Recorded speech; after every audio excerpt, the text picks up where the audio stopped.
రెండు వేదికలు, రెండు డిఫరెంట్ స్ట్రాటజీలు. కానీ లక్ష్యం మాత్రం ఒకటే. కూటమి సర్కార్ను ఇరుకున పెట్టడమే కొత్త గేమ్ ప్లాన్గా మారింది.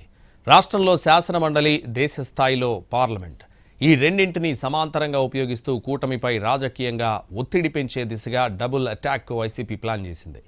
అసెంబ్లీలో సంఖ్యాబలం తగినంతగా లేకపోవడంతో సభా కార్యక్రమాలకు దూరంగా ఉన్న వైసీపీ మండలిలో మాత్రం పూర్తి స్థాయిలో దూకుడు ప్రదర్శించింది. పార్లమెంటు వేదికను కూడా వైసీపీ వ్యూహాత్మకంగా మార్చుకుంది.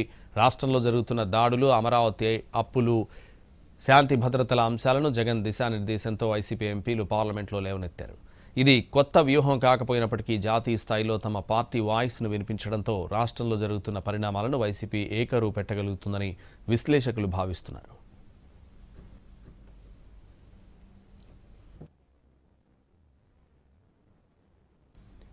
సీఎం చంద్రబాబుకు ప్రతిరోజు సినిమా చూపిస్తానన్నారు వైసీపీ అధినేత వైఎస్ జగన్.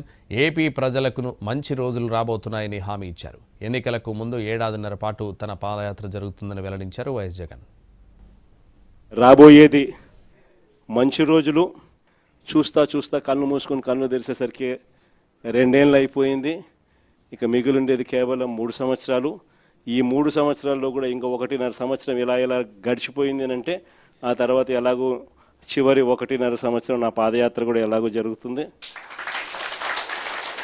ఆ తర్వాత చంద్రబాబు నాయుడు ప్రతిరోజు సినిమా చూపించే కార్యక్రమం ప్రతిరోజు కూడా జరుగుతుంది.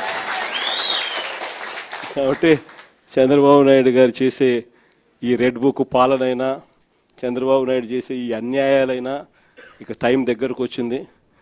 ఆయన గురించి ఇక భయపడాల్సిన అవసరం